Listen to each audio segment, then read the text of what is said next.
We're back here on Debrief talking North Korea and several days of threats exchanged between Washington and Pyongyang. Trump threatening fire and fury, North Korea threatening a missile strike on Guam. And today, Trump's defense secretary and secretary of state walking a pretty fine line between backing up the president and trying to calm the atmosphere. Still with me here in our studios, Dr. Avner Golov, a research fellow at the INSS. And in New York, Franz-Stefan Gadi, a senior fellow at the East-West Institute, and our own senior Washington correspondent Dan Raviv. Franz-Stefan, let's talk Russia and China. We heard again from Secretary of State Tillerson today that we hope they will use their influence to change the game. Do you think that is the right approach, that the U.S. should be counting on Russia and China to make a difference?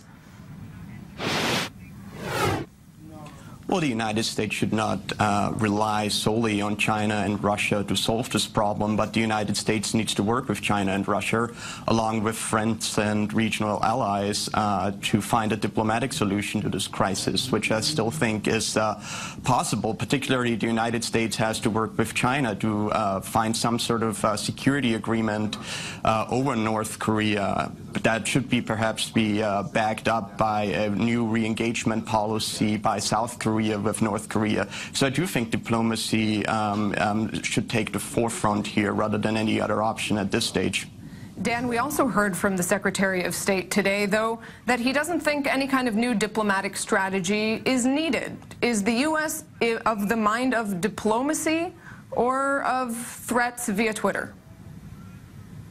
Well, who needs what and who needs it first, you may wonder. Keep in mind that the United States is a country of 330 million people with an economy that's doing very well and growing. North Korea, about 25 million people, most of them living like slaves, automatons, just doing whatever the communist government tells them to do, and it's a dirt poor country. And so, you know, you'd expect U.S. officials to be quite confident. For instance, I mean, here's what Defense Secretary Mattis also said, not just threatening that if a war were to break out, that North Korea would in effect be destroyed, but he wrote that North Korea's actions would always be grossly overmatched by ours, and North Korea would lose any arms race or conflict that it initiates. So in case the world needs a reminder, or North Korea does, the United States would win. And if you think that North Korea's leader, Kim Jong-un, above all wants to survive, and that's why he wants nuclear weapons, well, starting a war against the United States, he wouldn't survive. That's the message from the U.S. as of today, Nurit. Franz-Stefan, listening to that from James Mattis today and all the other statements we've heard, whether from President Donald Trump or from the Secretary of State, do you think that American deterrence is working, that it's getting better with this new sort of shift in tone?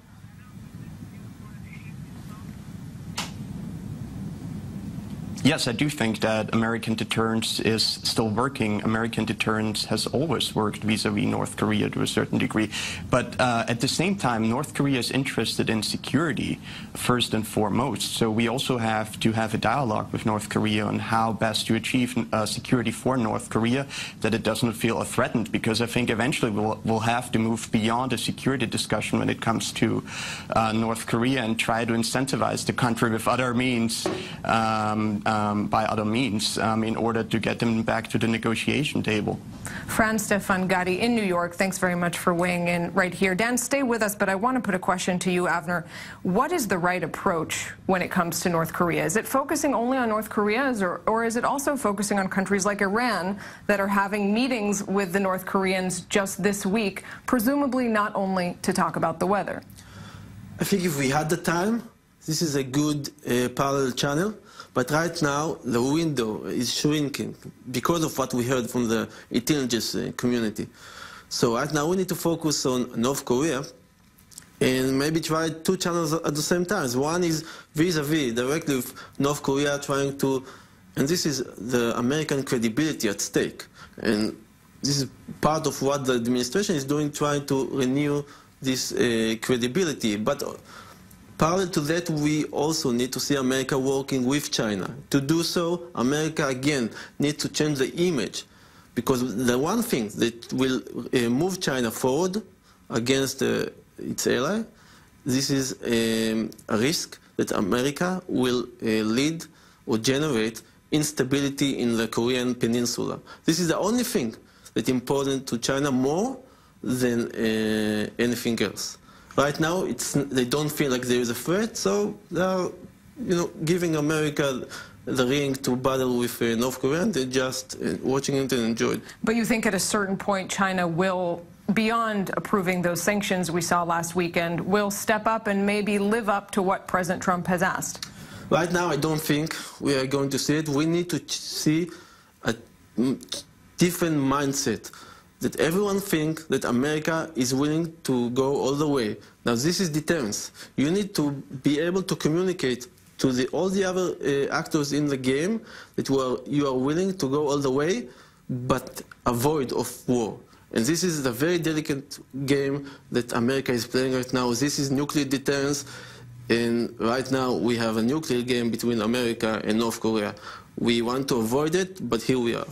Dan, what Avner is saying here is really a very important part of the story that's always maybe under the surface but less discussed, that this is in many ways all about image. It's all about public perception in many ways. And in terms of the U.S. administration and credibility, that is something that has been called into question, especially when we hear somewhat different things from different members of the administration.